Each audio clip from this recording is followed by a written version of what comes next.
మహాశివుని ఉగ్రరూపానికి నిదర్శనం. గ్రహ దోషాలను పోగొట్టే నివారణ మంత్రం. మనుషుల్లో దాగి ఉండే దుర్గుణాలను తరిమికొట్టే ఆ కాలభైరవుడి దర్శనం ఇప్పుడు అతి కష్టమవుతోంది. మట్టి రోడ్డు వద్దు మహాప్రభో, మంచి రోడ్డు వేయండని భక్తులు మొరపెట్టుకుంటూ ఉంటే ఆ ఉన్న మట్టి రోడ్డుపైనే అటవీశాఖ ఆంక్షలు విధిస్తూ ఉండడం భక్తులను ముప్పు తిప్పలు పెడుతోంది. అసలు అటవీశాఖ ఆంక్షలు ఎందుకోసం? అటు ఏమంటోంది ప్రభుత్వ యంత్రాంగం?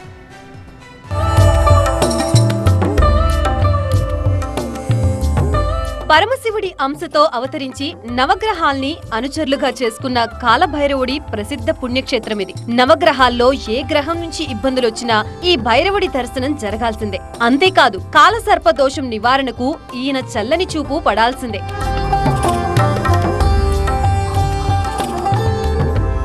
విశాఖ జిల్లా సింహాచల పుణ్యక్షేత్రం 5 కిలోమీటర్ల దూరంలో ఉండే భైరవకోనలో ఉంటుంది ఈ కాలభైరవుడి ఆలయం. ప్రతి నెల అష్టమి అమావాస్యకి ఇక్కడ భక్తుల తాకిడి మామూలుగా ఉండదు. తెలుగు రాష్ట్రాల నుంచే కాదు, తమిళనాడు మరీ ముఖ్యంగా ఒడిశా నుంచి భక్తులు పోటెత్తుతున్నారు.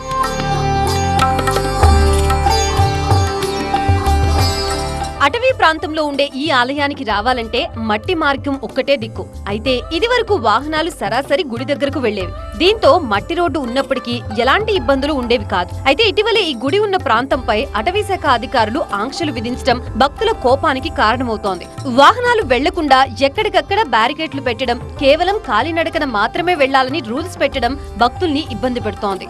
రాళ్లు రప్పలున్న మట్టి మార్గంలో వెళ్లలేక నరకం చూస్తున్నామంటున్నారు భక్తులు. ఈ మేరకు ఫారెస్ట్ అధికారులకి వినతి పత్రం కూడా అందజేశారు. అందులో ఈ రూట్ కూడా నడవడానికి కూడా చాలా కఠినంగా ఉంది, రాళ్ళు అయి ఉండి. అదే వెహికల్స్ అలా చేస్తే కొద్దిగా ఇబ్బందిగా ఉండదు. నాకు కాకపోయినా పెద్దవాళ్ళకి బాగా ఇబ్బంది పడుతున్నారు నడవడానికి. అదే ఫారెస్ట్ వాళ్ళు దయించి ఈ రోడ్డు కొంచెం గుడి వరకు ఈ రోడ్డు వేసి ఎక్స్క్యూజ్ చేస్తే బాగుంటుందని మా అభిప్రాయం. అర్చకులు ఇదే మాట చెప్తున్నారు. ఈ సమస్యకి ప్రభుత్వమే ఓ మంచి దారి చూపించాలంటున్నారు. రోడ్డు సమస్యలు బాగా ఉండడం వల్ల భక్తులు బాగా ఇబ్బంది పడుతున్నారు. రోడ్డు కాస్త అంటే అందరూ నడక ద్వారంగానే వాహనాలు వచ్చే విధంగా ఉంటే కాస్త భక్తులు పెరిగేటువంటి అవకాశం ఉన్నది. మనకి ఇక్కడ ప్రతి అమావాస్య కూడా సుమారు 5,000 నుంచి 10,000 మంది దాకా భక్తులు వచ్చి స్వామివారిని కొలవడం జరుగుతుంది. వారు వచ్చేటప్పుడు పెద్దవాళ్ళకి కానీ, చిన్నపిల్లలతో ఉన్న వాళ్ళకి కానీ, గర్భిణీ స్త్రీలు కానీ ఎంతో ఇబ్బంది పడుతున్నారు. దారిని క్లోజ్ చేసే అధికారం ఎవరికీ లేదంటున్నారు విశాఖ బీజేపీ నేతలు. మూసే అధికారం హక్కు వాళ్ళకి లేదు. ఎందుకంటే ఫారెస్ట్ అనేది 1962 తర్వాత యాక్ట్ వచ్చింది తప్ప అంతకుముందు వరకు కొన్ని శతాబ్దాల నుంచి అది భైరవస్వామి టెంపుల్ ఉండడం జరిగింది. అక్కడ దాన్ని ఆపే హక్కు లేదు. ప్లస్ అది ఫారెస్ట్కి అడ్జసెంట్లో ఉంది. అది మొత్తం 1 కిలోమీటర్ కూడా ఉండదు ఆ డిస్టెన్స్. ఆల్మోస్ట్ చూస్తే 1 ఎకరం కూడా ఫారెస్ట్ ల్యాండ్ పోట్ల. భక్తుల ఇబ్బందులపై స్పందించారు ఎమ్మెల్యే గంటా శ్రీనివాసరావు. సమస్య పరిష్కారానికి కృషి చేస్తానన్నారు.